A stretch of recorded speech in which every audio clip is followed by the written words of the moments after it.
didukung oleh Selamat malam pemirsa, dunia bisa bernafas lega jika tidak ada perubahan. Pekan ini Iran dan Amerika Serikat akan menandatangani kesepakatan berakhirnya perang. Setelah berbulan-bulan pusaran konflik mengguncang Timur Tengah, akhirnya gencatan senjata akan dideklarasikan. Blokade Selat Hormuz akan dibuka dan harapan perdamaian pun membumbung ke permukaan. Namun di tengah optimisme global ini, Israel justru membangkang.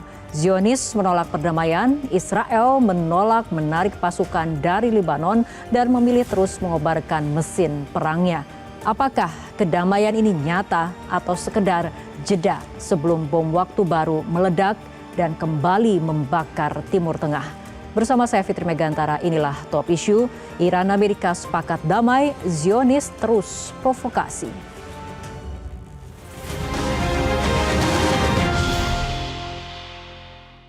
Kita akan mendiskusikan topik pada malam hari ini bersama narasumber yang telah hadir di studio. Ada pengamat Timur Tengah, Mbak Tia Mariatul Kiptia. Selamat malam, Mbak Tia. Selamat malam, Apa kabarnya Fitri? malam hari ini? Baik, alhamdulillah. Baik, dan kita juga akan berdiskusi bersama peneliti senior Indo-Pacific Strategic Intelligence, Mbak Fauzia G. Cempaka Timur. Selamat malam, Mbak Fauzia. Malam, Mbak Rara. Terima kasih telah hadir di studio Metro TV. Dan juga kita akan berdiskusi bersama Guru Besar Politik Internasional Profesor Alexius Jumadu. Prof, apa kabarnya Prof? Selamat malam. Baik. Saya akan memulai diskusi dari Mbak Tia terlebih dahulu. Mbak Tia, ini mengenai pekan ini Iran dan Amerika akan menandatangani kesepakatan berakhirnya perang. Seberapa yakin Anda soal komitmen kedua negara ini mengenai kesepakatan untuk mengakhiri perang? 50-50 Mbak Fitri, karena dari awal saya melihat bahwa memang perang antara Amerika Serikat dan Iran ini memang tidak ada kepentingan atau national interest Amerika Serikat. Saya bahkan berhitung ya satu-satu apa yang didapatkan Amerika Serikat dari perang ini.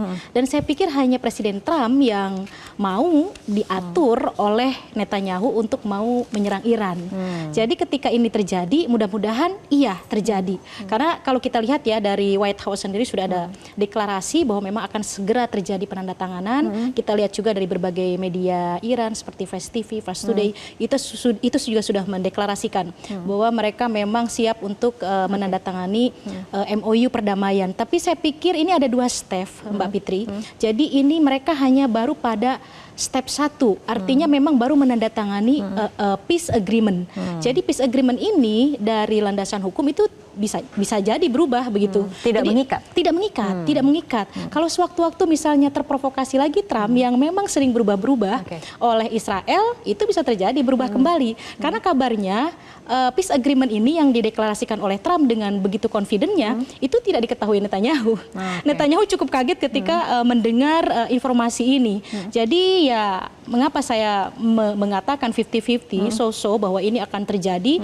Kalau memang create a peace, artinya mereka menahan diri untuk tidak saling serang, iya bisa. Saya pikir itu lebih kepada ceasefire agreement ya. Tapi kalau sebagai permanen mereka akan menghentikan perang ini, kita lihat. Karena banyak sekali kalau bicara Timur Tengah ini komponennya sangat complicated. Tiba-tiba misalnya tanda tangan agreement. Isinya adalah hanya sebatas pada pembukaan Selat Hormuz, kemudian ada penarikan aset, itu pun tidak semua, baru setengahnya. Kemudian ada juga kejelasan bagaimana Amerika mengganti kerusakan Iran. Belum bagaimana how to secure the Gulf countries. Baru sebatas itu. Belum Mbak Fitri kita bicara uranium dengan poin-poin lainnya, itu sangat complicated. Belum lagi Israel, siapa yang bisa pegang Israel tidak menyerang Lebanon tiba-tiba. Kalau tiba-tiba menyerang, Iran marah lagi, kembali lagi ke titik nol. Variabelnya banyak sekali seperti itu, dan itu yang membuat rentan. Bagi Mbak Tia ini 50-50. Bagi Mbak Fauzia? Kalau saya melihatnya bahwa ini adalah kita apresiasi ya bahwa dari 40 kali kita tahu bahwa CNN mengeluarkan informasi bahwa sudah 40 kali Trump menjanjikan perdamaian sejak tanggal 28 Februari tapi gagal begitu, dan kita tentu tahu bahwa Trump itu sangat simbolisme. Dari konteks ini perdamaian yang dilakukan dalam beberapa hari lalu begitu ya, ini adalah untuk menyambut ulang tahun Trump. Jadi ini adalah sebuah hadiah begitu yang dianggap sebagai simbol hadiah oleh Trump, makanya dia sangat berusaha untuk berkali-kali menyatakan bahwa perdamaian akan dilakukan atau Memorandum of Understanding akan dicapai di hari Minggu karena itu hari ulang tahunnya.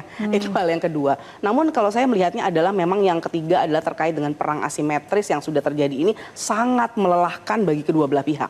Jadi bagi Amerika sendiri itu adalah restrain antara dorongan terkait dengan tekanan politiknya sudah sangat tinggi. Kita tahu terkait midterm election dan lain sebagainya. Dan untuk Iran pun bukan tidak melelahkan begitu ya terkait dengan ekonomi, inflasi sudah sangat tinggi, beban ekonomi semakin banyak. Di sisi lain kalau kita bicara misalnya terkait dengan pola atau peran dari Israel sendiri, jangan lupa bahwa yang memediasi Israel dan Lebanon adalah Amerika Serikat. Yang artinya jika Amerika Serikat gagal meyakinkan atau bahkan memegang kontrol terhadap Israel, maka yang memiliki atau mempertaruhkan kredibilitasnya adalah Amerika Serikat sendiri. Jadi dalam konteks ini perdamaian yang ingin dicapai selama 60 hari dari ditandatanganinya Memorandum of Understanding tanggal 19 yang akan datang, artinya adalah menaruh kredibilitas Amerika Serikat on the line. Jadi yang di atas meja saat ini adalah kredibilitas Amerika Serikat. Apakah bisa menahan dan mengontrol Israel yang dianggap selama ini partnernya atau tidak? Oke. Profesor sendiri seperti apa pandangannya? Ya, saya sepakat dengan kedua teman saya ini. Jadi kita bisa melihat proses ini half glass full atau half glass empty. Dua-duanya bisa dipakai ya. Tapi saya lebih melihat dari sisi half glass full. Terutama karena kedua-duanya sudah lelah. Dan untuk Amerika Serikat sendiri, sebetulnya Trump itu mempunyai kesulitan exit strategi. Bagaimana keluar dari Selat Hormuz dengan kepala tegak. Itu persoalan utama Trump ya. Nah, dengan adanya peluang untuk menuju pada deal agreement ini, itu bagi dia sudah memecahkan satu masalah. Satu, untuk exit strategi dia sudah ada. Ya, dia kesulitan dari tadi itu untuk keluar itu dengan negara superpower kan harus menang ya dalam setiap konflik. Nah, sekarang dia temukan formula ini, kebetulan juga disambut oleh Iran. Bagi dia itu sudah something yang mau akan diteruskan nanti sampai akhir minggu ini. Tapi tentu saja ada faktor Israel yang sudah mengatakan, membuat statement bahwa kami bukan party to the agreement. Maaf. Bukan party to the agreement, berarti tidak mengikat dia kalau itu nanti diselesaikan. Nah, ini menjadi masalah. Tapi saya menduga bahwa Trump, karena ini satu-satunya exit strategi buat dia, dia akan menekan Israel nanti untuk menyelesaikan persoalan dengan Lebanon itu. Ya, dan di pihak Iran juga, saya pikir dia juga sudah lelah ya, betul, masalah ekonomi. Kalau dia tidak pecahkan masalah ekonomi ini, maka revolusi sejak 79 itu, dia kehilangan legitimasi. Apalagi alasan IRGC untuk berada tetap di kekuasaan, kalau mereka tidak mampu menyelesaikan masalah ekonomi yang sudah mulai di Januari kemarin. Saya duga kalau agreement ini berjalan, prioritas mereka pertama adalah menangani ekonomi. Untuk membangkitkan lagi trust dari rakyat yang sempat hilang ya. Dan mereka prioritaskan itu. Dan untuk itu mereka butuh dana yang dijanjikan oleh Trump itu. 24-25 billion US dollar ya. Dana besar ya kan. Dan itu juga sudah menjadi satu insentif buat dia. Oke, mari kita coba ini. Adapun mengenai uranium yang diperkaya itu kan masih ada 60 hari untuk dirundingkan ya. Somehow itu bisa dicari nanti seperti apa kira-kira jalan tengahnya supaya Iran juga tetap berdiri tegak ya sebagai negara berdaulat. Tapi satu hal yang menguntungkan Iran dari deal yang ada saat ini, bahwa rejim itu survive. Jadi dulu ada ambisi dari Trump supaya rejim ini diubah, sama sekali tidak berubah. Dia tetap berdiri dan itu penting untuk IRGC. Kami tetap berada di kekuasaan dan rejim kami tetap berjalan. Begitu. Nah, ini mengenai kesepakatan yang tentatif ini, kembali ke Mbak Tia, tadi sudah disebutkan oleh Prof mengenai ada dana yang kemudian bisa dicairkan oleh Iran dan ini jumlahnya juga sangat besar seperti itu. Dan dalam bocoran draft kesepakatan juga Iran meminta Amerika berkomitmen tidak mencampuri urusan dalam negeri mereka. Dari pandangan Mbak Tia, apakah kemudian kesepakatan ini membuktikan bahwa Iran ini memiliki punya daya tawar yang lebih unggul dalam perundingan sehingga kemudian keluarlah draft-draft yang tadi dikatakan oleh Prof ini bisa menguntungkan Iran? Kalau dari poin per poin sih ini lebih banyak menguntungkan Iran ya. Karena begini, kita lihat bagaimana sejarah JCPOA. Itu kan sementara, di masa Barack Obama baru sebentar, kemudian digantikan Trump, kemudian tiba-tiba dia keluar dari kesepakatan JCPOA. Baru sebentar, itu pun tidak ada pencairan aset, tapi perekonomian Iran langsung melejit bagus begitu. Dia langsung membuka keran ekspor impor dengan Uni Eropa juga langsung terbuka dan saat ini belum ditandatangani saja berapa negara di Uni Eropa sudah siap untuk kerjasama dengan Iran. Tentu ini sangat menguntungkan Iran. Makanya kenapa Iran mau untuk melakukan peace agreement ini, salah satunya adalah itu tadi, karena ada pengurangan sanksi dan kedua ada pencairan aset. Itu sangat penting sekali. Puluhan tahun Mbak Fitri, bagaimana di bawah sanksi, kalau bukan Iran, saya sepertinya melihat sudah kolaps ya. Karena memang pondasi Iran itu istilahnya kalau dalam culture Iran itu disebutnya, mereka selalu menyebutnya dengan istilah sunati. Sunati itu artinya dia create something di negaranya dan dia sebagai konsumen. Kalau kita kan di sini mungkin mostly adalah kita konsumen. Yang kreatornya adalah negara orang, ekspor ke kita. Kalau Iran tidak, dia menciptakan dan dia membuat dan dia mengkonsumsi. Nah, itu pondasi ekonomi Iran itu bagusnya demikian begitu ya. Dan itulah kenapa Iran kuat. Nah, kita bayangkan kalau seandainya aset Iran dicairkan yang 240 triliun itu tadi plus ditambah pengurangan sanksi. Belum bicara mengenai uranium, belum bicara Hormuz misalnya dibuka begitu ya. Bagaimana laju minyak Iran bisa bebas dijual dan pasarnya marketnya semakin besar, tidak hanya Rusia dan Cina yang membeli. Kita bayangkan bagaimana pertumbuhan ekonomi Iran bagus, dan ini kenapa saya bilang itu akan mengancam Israel. Israel tidak akan ridho sama sekali itu. Pasti dia akan mencari cara bagaimana momentum ini yang untuk menyerang Iran dan melemahkan Iran itu tidak hilang begitu saja. Artinya faktor Israel akan menjadi pengganjal perdamaian seperti itu. Tapi kita akan lanjutkan kembali perbincangan dan mendalami topik ini. Kita ikuti jeda berikut terlebih dahulu.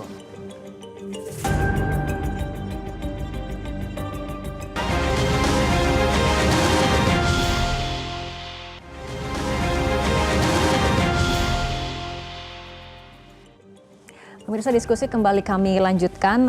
Mbak Fauzia, mengenai faktor Israel yang kemungkinan akan mengganjal perdamaian, karena kekhawatiran jika kemudian draft kesepakatan ini disetujui, Iran akan menjadi negara yang jauh lebih besar dari sekarang, seperti itu ya Mbak Tia ya.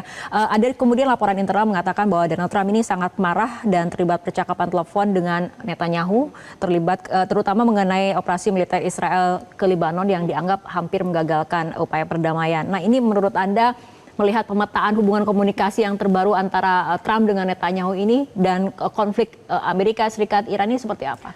Saya melihat bahwa jika nanti tanggal 19 Juni MOU benar-benar ditandatangani, terlebih jika 60 hari ini tercapai begitu ya, terkait nuklir dan Hormuz dan lain sebagainya yang sangat kritis, ini akan membuat Israel tentu semakin dikucilkan di Timur Tengah, karena sebelumnya kita tahu bahwa negara-negara yang pro Amerika Serikat masih menjaga jarak dalam hal ini, tidak berkomentar lebih jauh. Bahkan ada statement Trump yang sempat coba-coba mendorong negara-negara Timur Tengah untuk juga menandatangani Abraham Accord bahkan begitu. Tapi dalam konteks ini beberapa negara Timur Tengah langsung menolak begitu secara jelas, bahkan menyarankan bagaimana kalau Israel yang sekarang lebih menyatu begitu ya, bergabung secara regionalisme ke Timur Tengah. Terutama statement dari Turki misalnya yang menyatakan juga hal tersebut. Dan di sisi lain saya lihat bagaimana kekhawatiran terkait dengan rusaknya negosiasi yang sedang dibangun ini oleh Iran dan Amerika Serikat ini bukan hanya datang dari Iran atau Amerika Serikat saja, tapi beberapa statement juga muncul dari Turki misalnya, yang juga sudah memberikan, salah satu kepala intelijen Turki sudah mengingatkan bahwa salah satu resiko paling besar adalah dari Israel. Di sisi lain, mantan kepala counter terorisme Amerika Serikat Joe Kent juga menyatakan dalam sebuah interview bahwa satu hal yang bisa menggagalkan MOU ini hanyalah role atau peran dari Israel. Jadi dalam konteks ini tentu statement-statement ini bukan tidak beralasan, terlebih sudah disampaikan oleh Shehbaz Sharif ketika kita sudah mendengar ada 95% kemungkinan begitu akan mencapai perdamaian, tapi akan digagalkan oleh Israel. Dan tentu saja kita melihatnya bagaimana setelah statement yang dikeluarkan oleh Donald Trump bahwa akan terjadi penandatanganan di Geneva tanggal 19 Juni, ini langsung Menteri Pertahanan Israel dengan keras begitu ya menyatakan bahwa Israel bukan bagian dari penandatanganan ini. Mengapa? Karena simply dari beberapa hal secara sederhana kita lihat Mbak Rara, dari yang sudah disepakati sejauh ini sebelum kita masuk ke tanggal 19 Juni ini, hampir semua konsesinya ini menguntungkan bagi Iran. Di sisi lain, bicara tentang stabilitasnya dalam negerinya, ini berdampak sangat baik. Kalau kita lihat salah satu dampak yang kita sudah lihat beberapa hari yang lalu adalah demonstrasi yang besar di Iran, bukan terhadap agreementnya, tapi justru bagaimana ini terkait dengan ketidaksetujuan terhadap pemerintahan. Karena apa? Jika agreement ini dicapai, maka pemerintah mulai justru akan semakin kuat. dan legitimasinya semakin tinggi di dalam negeri. Jadi ini hal-hal yang menurut saya tentu tidak menyenangkan bagi Israel begitu ya, karena begitu Amerika Serikat pulang kembali ke negaranya dalam konteks ini tentu hanya tinggal meninggalkan Israel saja begitu, yang tentu harus berhadapan langsung head to head dengan Iran, dan ini hal yang tentu tidak diinginkan bagi Israel jika perdamaian ini dicapai dan menguntungkan lagi bagi Iran, sesuai tadi Mbak Tia menjelaskan di awal. Oke, Prof, artinya situasi dalam 60 hari ke depan ketika kemudian posisi Israel seperti ini akan seperti apa? Ya, Israel akan berada dalam posisi yang sangat sulit untuk mempengaruhi keputusan Trump. Kalau kita asumsikan tadi bahwa Trump ingin cepat keluar dari Selat Hormuz, ya, dan sekarang ini sudah sampai pada titik point of no return, karena kalau dia kembali ke square one, kembali ke titik awal, saya rasa itu almost impossible ya, karena dia sudah temukan exit strateginya. Nah, untuk segera keluar dari sini, apalagi Iran bersedia untuk berunding tentang uranium enrichment, gitu kan. Nah, bagi dia itu sudah satu langkah maju, karena yang dia tuntut dari awal itu, perubahan rejim udah dia tidak bicara lagi. Sekarang yang paling penting bagi Amerika Serikat itu kan pengayaan uranium itu. Dan Iran sudah bersedia untuk memberundingkan itu dalam 60 hari ke depan. Itu bagi Trump sudah satu hal yang merupakan satu kemajuan buat dia. Kalau misalnya nanti akhir minggu ini bisa ditandatangani itu, bagi dia sudah temukan strategi untuk keluar dari Selat Hormuz. Nah, untuk memaksa dia kembali ke titik awal lagi gara-gara karena si Netanyahu di Lebanon, saya pikir Trump tidak akan mau mengulangi kesalahan yang dituduhkan oleh Partai Demokrat bahwa kamu perang ke sana itu karena ditekan oleh Netanyahu. Begitu. Saya kira dia tidak akan mau. Artinya ada perubahan dalam aliansi Amerika Serikat Israel? Akan ada potensi untuk berubah itu, karena sekarang kan tidak setiap saat kepentingan Amerika Serikat, Trump dan Netanyahu itu ketemu. Dan sekarang kelihatannya bertentangan karena si Trump maunya damai, Netanyahu belum bersedia gitu ya untuk melakukan suatu perundingan dengan Iran. Nah, untuk memaksa Trump untuk kembali ke posisi 28 Februari, saya kira kecil sekali kemungkinannya. Nah, seperti apa tekanan yang dilakukan oleh Trump nanti untuk mengendalikan Netanyahu, itu belum kita ketahui. Tapi somehow dia akan melakukan itu. Karena ini this is the only opportunity, kesempatan bagi Trump itu untuk keluar dari situ. Karena dia menghadapi election kan di itu. Kemudian dia juga ingin waktu sisa untuk dia ini maganya itu kan tercapai. Legacy dia sebagai presiden, ya, ambisi dia kan untuk menjadi presiden yang terbaik begitu kan. Selalu. Kalau ini dia tidak lakukan, maka semua itu akan gagal. Nah, kalau semua asumsi itu benar, maka Netanyahu pasti akan dinomorduakan. My interest itu yang pertama. America first itu akan diwujudkan oleh Trump di situ, saya duga ya. Baik, Mbak Tia, ini kira-kira tekanan Trump kepada Netanyahu ini akan bentuknya seperti apa? Apabila kita lihat kondisinya saat ini, semua dua negara ini sudah sepakat untuk mengakhiri perang, sementara Israel masih kemudian membangkang. Ya, saya melihatnya ini Trump ini strateginya adalah yang penting exit dulu dari problem ini. Persoalan nanti dia melanggar MOU itu lain hal. Karena kalau kita melihat MOU Peace Agreement ini tidak mengikat sama sekali. Jadi kalau misalnya tiba-tiba Israel menyerang Lebanon lagi, tidak sesuai dengan poin di proposal Iran, tidak masalah.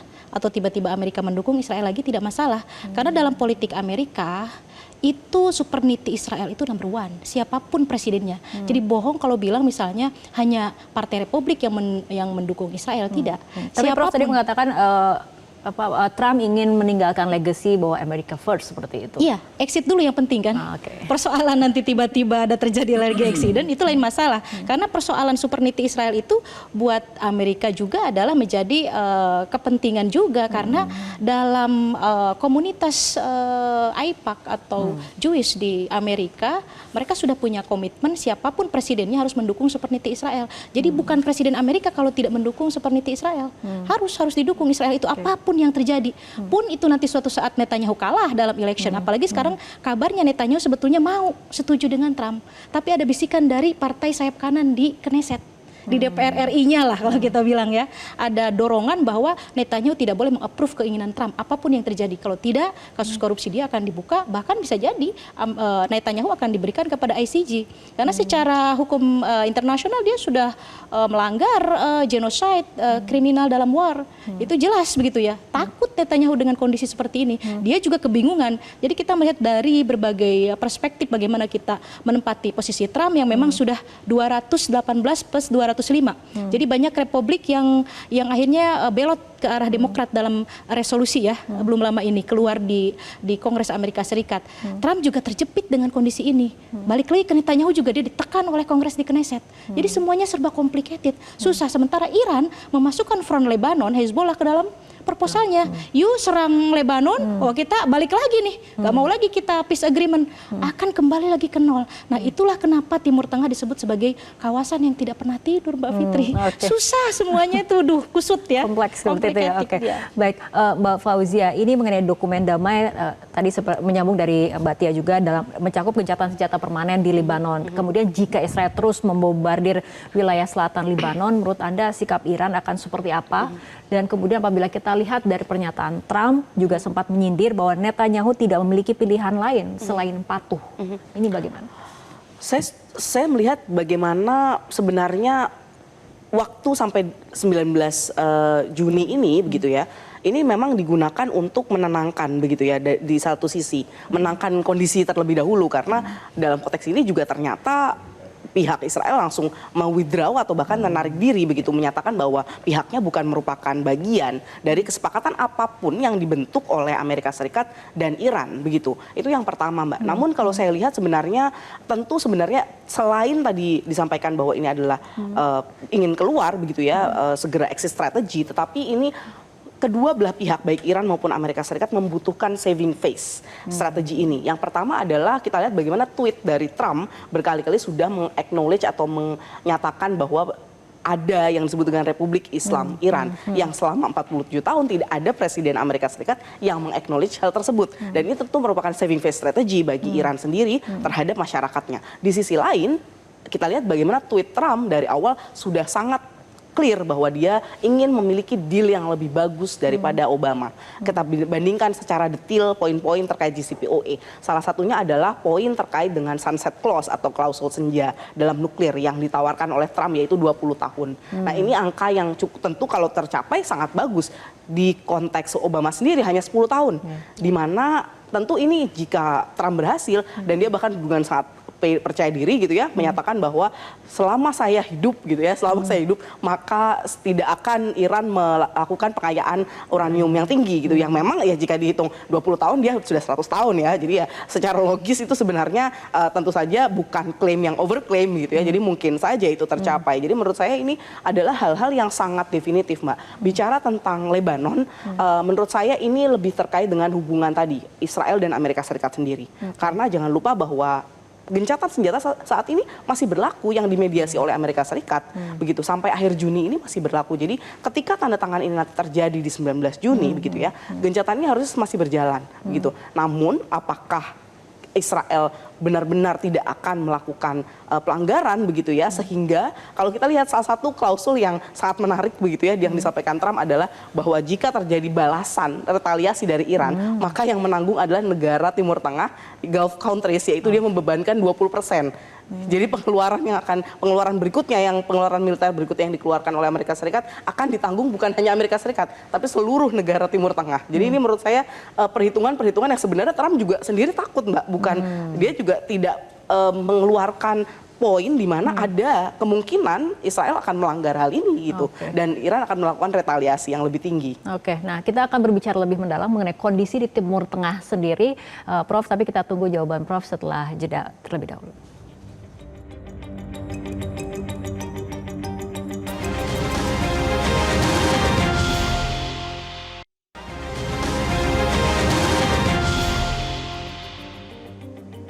Pemirsa, diskusi kembali kami lanjutkan. Prof. Alexius, mengenai kesepakatan, ada banyak kemudian yang menilai bahwa kesepakatan yang terjadi saat ini ataupun draft yang ada saat ini membuktikan bahwa Iran memiliki daya tawar yang jauh lebih tinggi.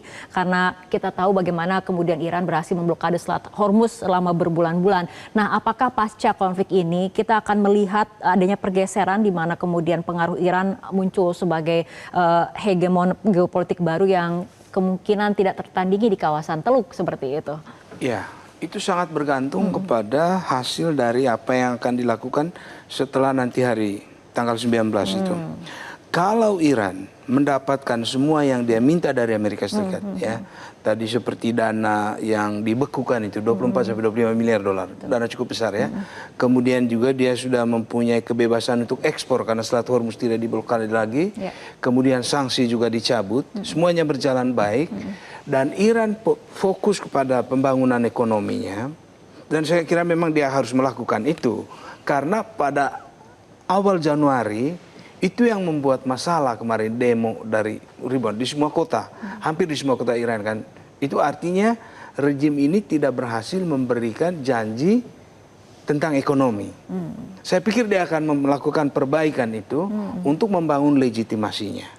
Kalau di dalam negeri itu dia berhasil, maka Iran berpotensi akan menjadi negara yang dominan di sana.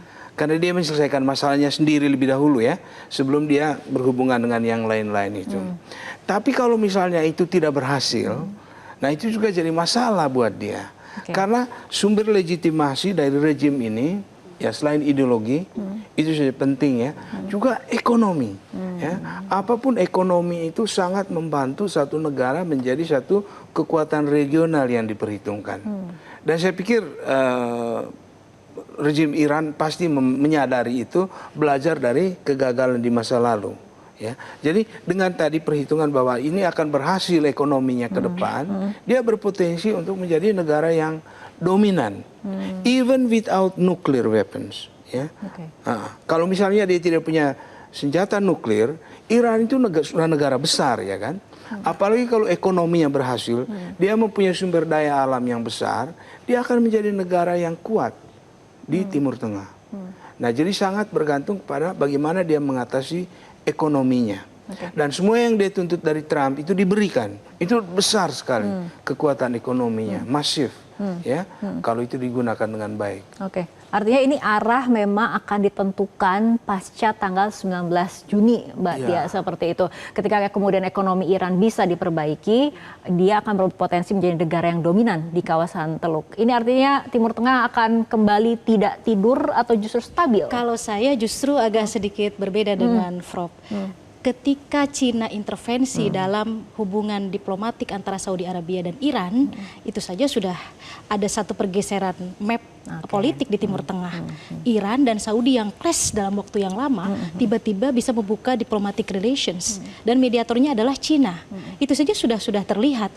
Dan kedua, ketika Iran bisa mempertahankan rezimnya yang kata Trump, wah ini paling juga 24 jam selesai, ternyata tidak. Dia tidak bisa memahami sistem politik Iran yang vilayat al-faqih yang saya sering jelaskan. Dua, ketika Iran menggunakan strategi Selat Hormuz dan berhasil menekan dan negara-negara Uni Eropa, NATO tidak terlibat dalam konflik ini, tidak ada satupun yang mau join dengan Amerika, itu juga sudah merupakan keberhasilan. Berikutnya, ketika negara-negara Teluk yang diserang atas dasar military basis dan fasilitas Amerika Serikat juga diam, harusnya kan mereka join, harusnya mereka reject, harusnya mereka melawan. Ini kan tidak. Diplomasi Arachi yang datang ke Oman, yang berbicara dengan Qatar, itu juga adalah merupakan bagaimana Iran memainkan semua komponennya untuk bisa menang dalam perang ini. Karena secara head to head, instrumen militer Iran, mungkin Mbak Fauzia lebih detail mengetahui instrumen militer Amerika Serikat dan Iran sangat jauh. Tapi dengan beberapa poin tadi Iran terus melakukan retaliasi bisa, padahal negara yang sedang morat-marit ekonominya, kemudian negara Teluk tidak melawan, kemudian berikutnya dia sudah menjadi sahabat dengan beberapa negara, Oman misalnya, ada pembicaraan mengenai Hormuz di masa depan, kemudian dengan Qatar dia punya ladang gas, kemudian dengan Saudi Arabia sudah melakukan approach terhadap perdagangan ekspor impor, bahkan mendukung neomnya Saudi Arabia. It is good, sangat bagus. Itu sudah membuka dan mengubah peta politik di Timur Tengah yang selama tanpa ini faktor ekonomi Iran akan tetap menjadi negara yang dominan. Saya pikir itu sudah maju secara politik dan ekonomi. Jadi Iran tidak terisolasi seperti dulu lagi. Itu luar biasa menurut saya begitu. Bapak Fauzia? Kalau saya melihatnya dari kacamata tentu bilateral dan regional dan multilateral ya Mbak ya. Kalau bilateral tadi sudah dijelaskan oleh Mbak Tia, misalnya bagaimana Iran ini sekarang jadi dekat dengan Qatar misalnya, dengan Oman melakukan bilateral diskusi terkait dengan Hormuz, terkait dengan Qatar diskusi tentang sanksi dan juga pencairan dana, pencairan pembeku yang sebelumnya beku begitu ya, pencairan aset. Dan menurut saya ini, dan dengan Saudi pun melakukan telepon, dan ini merupakan elevasi terhadap hubungan bilateral yang dimiliki Iran dengan negara-negara Teluk dan negara Arab. Dari konteks regional, Mbak, misalnya kita lihat sejak terjadinya gencatan senjata 8 April lalu begitu ya, dan di akhir April jangan lupa ada KTT yang dilakukan di Riyadh oleh negara-negara Timur Tengah. Nah, ini baru pertama kali Mbak dilakukan. Sebelumnya tidak dilakukan begitu ya, tidak bisa suatu keadaan bisa mengumpulkan negara-negara ini, dan ternyata setelah Iran diserang, negara-negara ini berkumpul begitu di Riyadh, dan ini menunjukkan bagaimana kejadian Iran, Amerika Serikat dan Israel ini memberikan pelajaran yang besar pada negara-negara Timur Tengah, negara Arab maupun negara Teluk. Di sisi lain Mbak, kalau kita lihat secara negara masing-masing ya Mbak ya, ada negara-negara di Timur Tengah yang sebelumnya sangat bersandar pada kekuatan militer Amerika Serikat, ini sudah sadar. Sadar dalam konteks ini bukan hanya sadar di permukaan saja, tapi bahkan dalam konteks Saudi Arabia misalnya. Arab Saudi ini sudah memiliki yang disebut dengan Riyadh Vision 2030, yang artinya saat ini angka ketergantungan militernya terhadap Amerika Serikat itu di sekitar 56%. Yang artinya sangat tinggi begitu ya. Nah, saat ini dia di Riyadh Vision ini hingga 2030 dia ingin menurunkannya hingga ke angka 20 sampai 30%. Yang artinya ini, dan juga misalnya Bahrain yang angkanya itu sampai 90% Mbak, ketergantungannya ke Amerika Serikat. Tapi angka ini juga ingin untuk diturunkan begitu. Meskipun kalau kita bilang apakah ini berarti negara Timur Tengah tidak percaya lagi dengan Amerika Serikat? Tentu tidak demikian, tidak apa hubungan yang sudah dibangun selama bertahun-tahun tidak mungkin juga hanya karena satu hal begitu ya di completely shut down. Tetapi dalam konteks ini tentu kita lihat bahwa ada perubahan percaturan di Timur Tengah yang melibatkan negara Arab dan negara Teluk yang sangat dalam Mbak. Dan ini tentu pelajaran yang sangat mahal bagi negara Arab dan negara Teluk begitu, yang akhirnya ketika terjadi serangan terhadap negaranya, ternyata Amerika Serikat belum tentu bisa menjadi penyelamat begitu, meskipun Amerika Serikat sendiri punya pangkalan militer di negara tersebut. Nah, Prof, mengenai percaturan Timur Tengah, apalagi kemudian tadi ada dikatakan oleh Mbak Tia ada faktor China di dalamnya ketika kemudian menjadi mediator seperti itu. Bagaimana Anda menilainya? Ya, tadi saya ingin menambahkan satu faktor yang mungkin belum disebutkan oleh kedua rekan saya ini ya, yaitu apa yang membuat kita mengasumsikan bahwa tiba-tiba dia bisa mengelola ekonomi lebih baik dari masa lalu. Itu juga faktor. Jadi ketersediaan sumber daya ekonomi yang dia dapatkan dari perundingan dengan Amerika Serikat ini belum cukup untuk memperbaiki ekonomi. Jadi saya pikir faktor yang sangat penting adalah bagaimana rejim ini belajar dari kegagalan di masa lalu. Iya kan? Nah, dia harus mengevaluasi diri apa yang menyebabkan demo di awal Januari itu. Itu kan ekonomi tadinya kan. Kalau dia tidak bisa memperbaiki itu, saya kira tidak ada dasar untuk optimis bahwa dia bisa melakukan lebih baik. Ya, karena kita harus melihat fakta juga ya.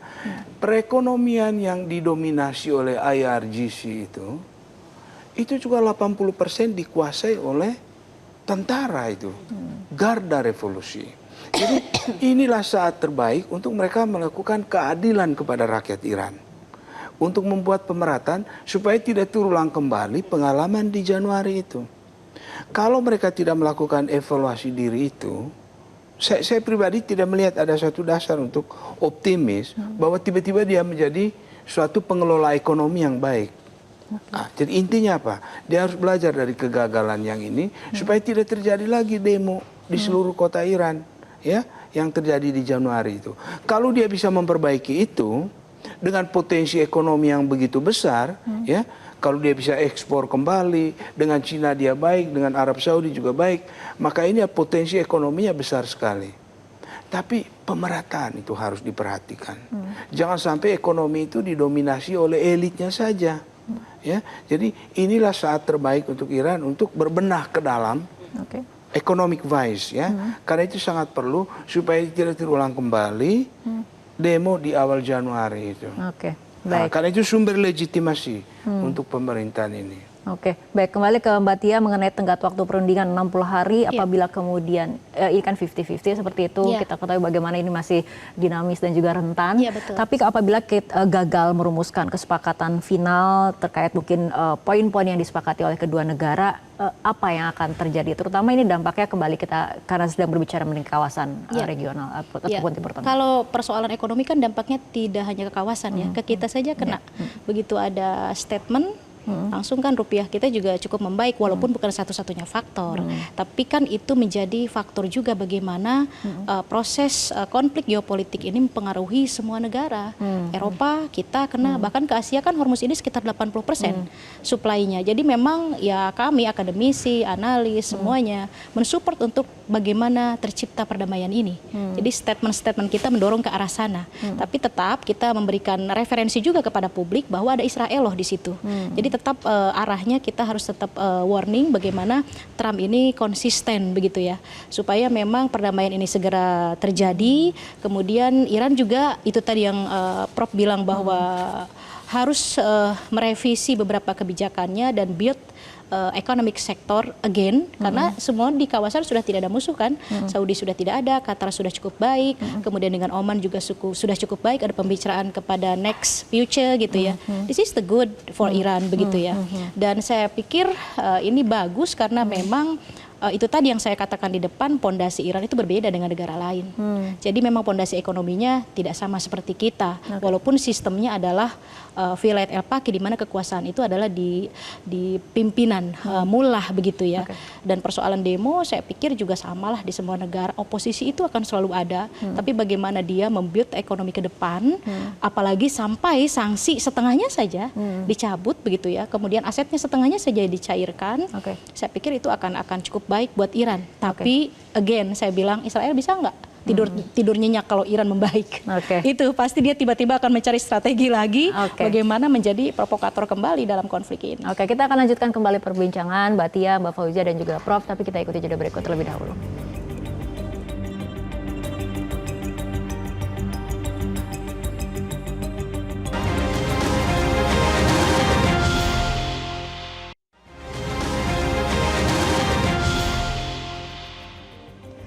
Pemirsa, dialog kembali kami lanjutkan. Mbak Fauzi, dengan melihat nanti perjanjian yang akan ditandatangani tanggal 19 kan sifatnya berupa MOU ataupun semacam peace agreement. Nah ini kan kita lihat bagaimana ada beberapa mediator seperti Pakistan, Qatar, Arab Saudi dan Turki yang bisa bertindak sebagai mediator kolektif ataupun global seperti itu. Nah bagaimana pengaruh negara-negara luar, dunia internasional ini agar kemudian mengikat dan menjaga komitmen Amerika Serikat dan Iran untuk tetap berada dalam nota kesepahaman sebelum nanti kemudian perjanjian final di September 2026 dengan memperhatikan ada faktor Israel di sini.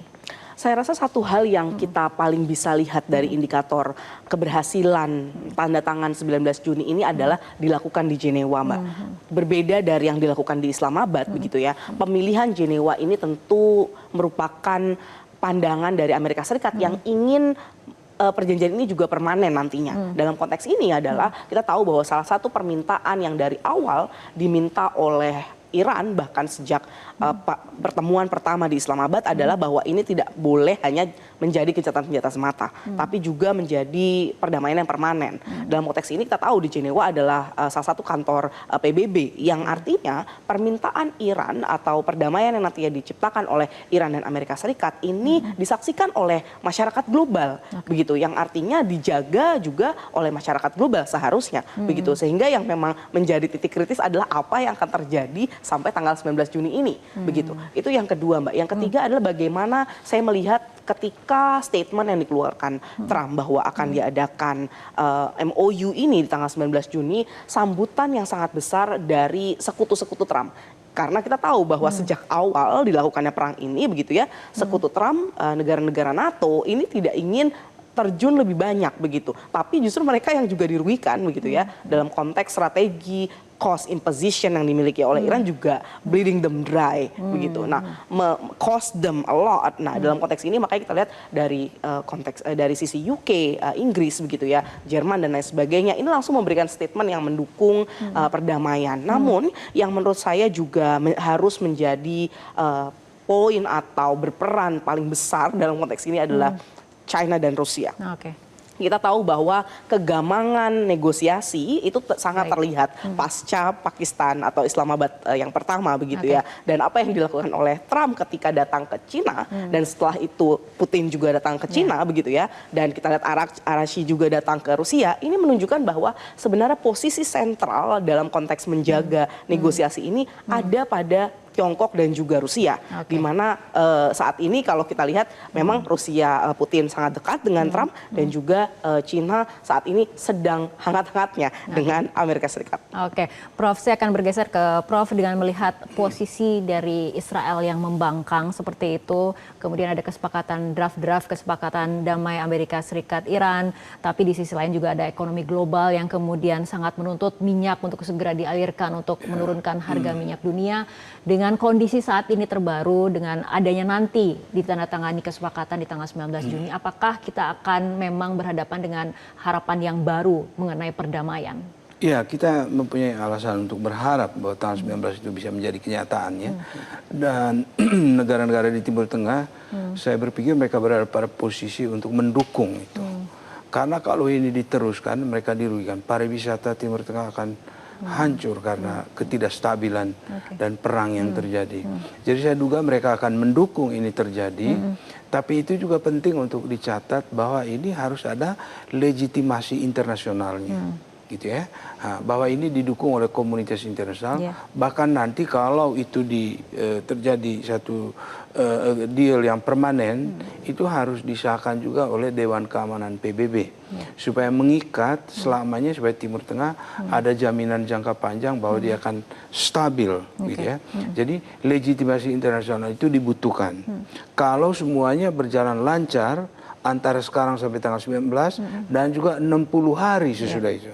Ya, kita semua berharap bahwa semuanya akan bekerja dengan baik dan Trump bisa menekan Netanyahu untuk tidak menggagalkan ini. Karena kalau ini gagal sekali lagi, sulit sekali membayangkan apa kira-kira solusi yang lebih baik daripada yang sekarang ini ya, di mana bisa diterima Iran, bisa diterima Amerika Serikat. Itulah harapan terbaik dunia saat ini. Dan Rusia dan China juga saya kira mereka akan mendukung, karena mereka juga menderita karena rantai pasok yang terganggu, energi juga yang terganggu, semua orang terganggu karena itu. Jadi dunia sangat mendukung Iran dan Amerika Serikat untuk menyelesaikan ini, dan jangan sampai apa yang sudah dilaksanakan point of no return ini kembali ke titik nol kembali. Semoga itu tidak terjadi ya. Kita semua berharap bahwa ini bisa membuka jalan untuk perdamaian yang langgeng di Timur Tengah. Baik, kita harapkan kedua negara, terutama Amerika Serikat dan Iran, bisa memegang komitmennya dalam kemudian nantinya menuju nota kesepahaman di tanggal 19 Juni. Untuk kemudian kita harapkan bisa diikat secara resmi dengan legitimasi internasional di September 2026 nanti. Baik, terima kasih Profesor Alexius dan juga Mbak Fauzia dan juga Mbak Tia telah berbicara bersama kami malam hari ini. Pemirsa, kesepakatan damai telah membuka jalan, namun perdamaian sejati belum sepenuhnya menjadi tujuan. Selama kepentingan masih berbenturan dan ketegangan belum mereda, Timur Tengah akan tetap menjadi panggung penuh kalkulasi. Semoga yang dikedepankan adalah dialog bukan konflik, yang diperkuat adalah stabilitas bukan rivalitas, agar harapan kedamaian tidak berhenti di atas kertas kesepakatan, tetapi benar-benar terwujud menjadi kenyataan. Saya Fitri Megantara, selamat malam, sampai jumpa.